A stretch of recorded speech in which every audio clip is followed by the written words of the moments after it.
Kalau tadi sudah dikatakan tidak akan terdampak pada inflasi, mengingat saat ini inflasi sedikit menghantui pemulihan ekonomi yang terjadi di Indonesia karena adanya inflasi global. Tapi ternyata ada lagi nih yang sedang membayangi pertumbuhan ekonomi dunia dan juga pertumbuhan ekonomi Indonesia, yaitu namanya stagflasi. Aduh, apalagi sih ini udah inflasi sekarang stagflasi. Kami akan berikan gambaran sedikit saudara, apa sih sebenarnya stagflasi itu? Jadi ada beberapa indikator yang digunakan untuk menghitung kalau stagflasi ini terjadi.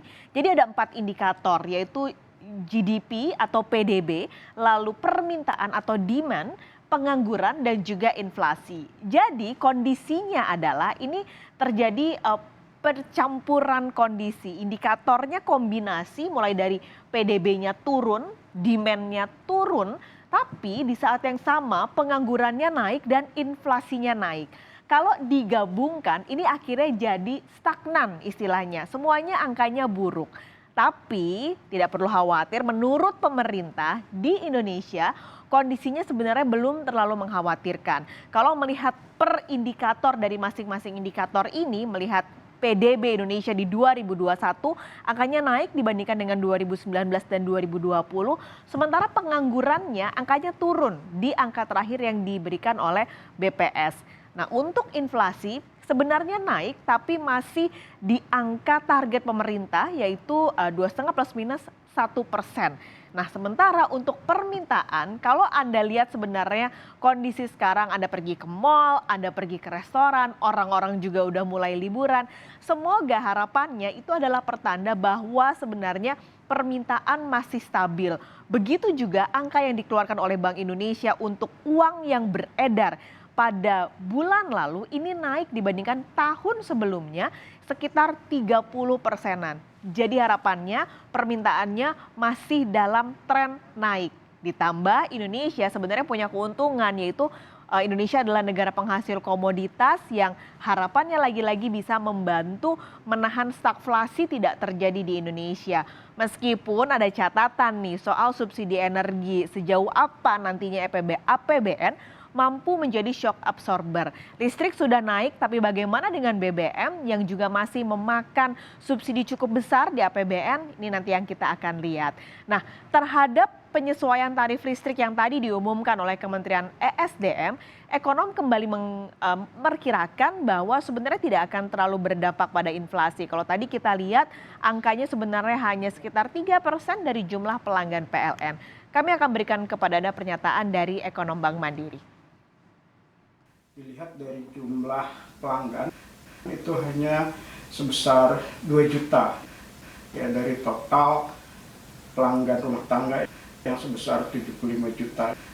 Jadi secara total hanya sekitar 2,6%. Nah, dampak ke inflasi kami perkirakan kecil saja ya, 0,01%. Jadi R2 R3 itu kan golongan menengah atas ya. Secara dampak terhadap pendapatan mereka pun saya pikir tidak akan terlalu memberatkan untuk kelompok masyarakat berpenghasilan menengah ke atas ini. Di saat kondisi stagflasi sedang menghantui pemulihan ekonomi, Bank Dunia baru-baru ini memperkirakan pertumbuhan ekonomi global akan terjun bebas tahun ini. Ini kalau stagflasi benar-benar akan terjadi pada perekonomian dunia. Dalam laporan terbarunya, Saudara, Bank Dunia memperkirakan di 2022 pertumbuhan ekonomi global akan amblas ke angka 2,9%. Dari 2021 ini ada di angka 5,7%, Saudara. Jadi turunnya hampir setengahnya ke angka 2,9%. Padahal sebenarnya di bulan Januari Bank Dunia ini sempat sedikit optimis kalau dibandingkan dengan angka yang baru saja mereka rilis 2,9%. Jadi di Januari Bank Dunia ini memproyeksi pertumbuhan dunia atau pertumbuhan ekonomi global akan ada di angka 4,1%. Lebih turun memang dibandingkan dengan 2021, tapi setidaknya tidak serendah angka terbaru yang mereka umumkan di angka 2,9%. Kalau di Indonesia sendiri, target pertumbuhan ekonomi tahun ini masih dipatok di angka 5,3 sampai 5,9%, jauh lebih tinggi Saudara ini ketimbang outlook dari beberapa lembaga yang patokannya adalah 4,8 sampai 5,5%. Lalu pertanyaannya lagi, apa sih yang mendorong stagflasi?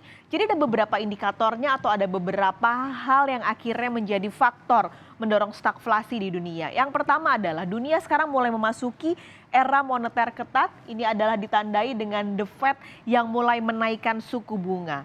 Saat era moneter ketat akan hadir, maka ini akan memicu capital outflow atau dana asing akan kembali lagi ke rumahnya. Ujung-ujungnya yang dikhawatirkan di Indonesia adalah membuat rupiah semakin melemah. Faktor lain adalah kenaikan harga komoditas, terutama harga energi, lalu juga harga pangan, ditambah juga dengan adanya keterlambatan atau hambatan dari distribusi pangannya tersebut. Ini juga dipicu oleh geopolitik Rusia-Ukraina yang belum juga dingin. Akhirnya membuat harga bahan bakar naik, harga minyak naik, harga pupuk naik, ditambah ongkos logistik juga naik. Sebenarnya saudara, stagflasi ini pernah terjadi waktu itu tahun 1970. Kondisinya sama, pertumbuhannya mandek, pertumbuhan dunia, distribusi pasokan terganggu, harga minyak naik, akhirnya mendorong inflasi di beberapa negara. Pemicunya mirip dengan yang terjadi saat ini di tahun 2022. Tentu sekali lagi harapannya tidak akan terjadi stagflasi ini, ada kondisi yang lebih baik ke depannya, ditambah sekarang yang dikhawatirkan juga adalah adanya varian baru di COVID-19.